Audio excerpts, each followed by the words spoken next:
అదేవిధంగా leadership qualities రావడానికి అవకాశం ఉంటుంది. దీని ద్వారా మీరు ఇటువంటి కార్యక్రమాలు నిర్వహించేవాళ్ళు, ఇటువంటి కార్యక్రమాల్లో పాల్గొన్న వాళ్ళు వీళ్ళందరూ కూడా మార్క్స్ కంటే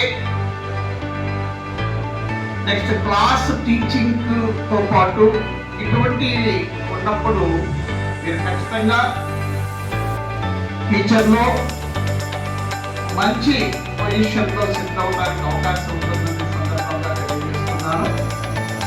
అదేవిధంగా క్విజ్ కాంపిటీషన్లో పాల్గొన్నవాళ్ళు నిర్వహించేవాళ్ళు ఇద్దరు కూడా బెనిఫిట్స్ ఉంటాయి. ఎందుకంటే ఇక్కడ చాలా మంది చూస్తున్నాం, మనం చాలాసార్లు చూస్తున్నాం.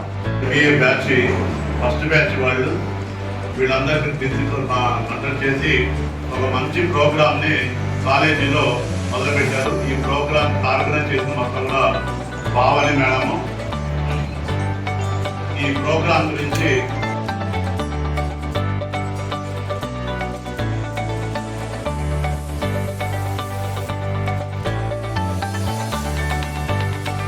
కార్యక్రమాన్ని ఏర్పాటు చేసిన ఈ MBA స్టూడెంట్స్ని, అదేవిధంగా దీనికి సహకరించిన పావని మేడంకి, సర్దానికి ఒకసారి థ్యాంక్స్ తెలియజేస్తూ ఇటువంటి కార్యక్రమాల ముందు మంచి కార్యక్రమాలు నిర్వహించండి. ఒక కాలేజీ లెవెల్లో కాదు, మంచి ఇంకా బయట కాలేజెస్ వాళ్ళు తీసుకురండి. బయట కాలేజీ వాళ్ళు కూడా ఇటువంటి వాటిని మీ వర్గంలో వాటిని చూపించండి.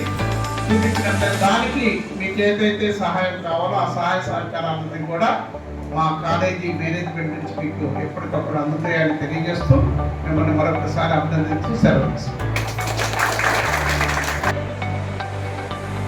BBA అనేటువంటి రిలేటెడ్గా MBAకి మీరు మొదటి నుంచి కూడా ఆ ఎన్విరాన్మెంట్ అనేటువంటి తీసుకురావాలనే ఉద్దేశంతోనే మా ప్రిన్సిపల్ గారు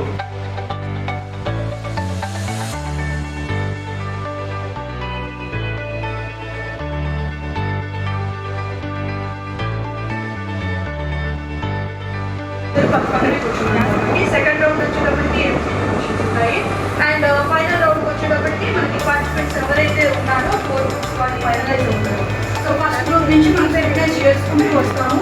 అండ్ లాస్ట్ ఫైనల్ గ్రూప్లో ఎవరైతే ఉన్నారో వాళ్ళలో 2 గ్రూప్స్ మనం తీసుకుంటాము. ఒకటి విన్నర్గా అనౌన్స్ చేస్తాము, ఒకటి రన్నర్గా అనౌన్స్ చేస్తాము. అండ్ మీరు ప్రోగ్రామ్ అయ్యేంత వరకు ఈ 1.5 hour పార్టిసిపేట్ చేయండి.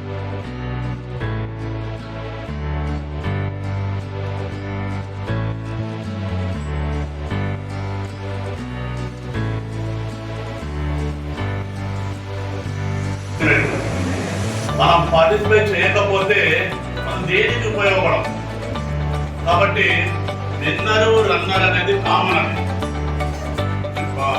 మనం పోటీ పడేటప్పుడు విన్నర్ రన్నర్ అనేది 1 పాయింట్ 2 పాయింట్స్ అవుతాం. కానీ పోటీలో ప్రతి కాంపిటీషన్లో మనం పాల్గొంటే ఎప్పటికైనా విన్ అవ్వడానికి కావాలి. పాల్గొనకపోతే ఎట్లా విన్ అవుతాం మనము. కాబట్టి ఈ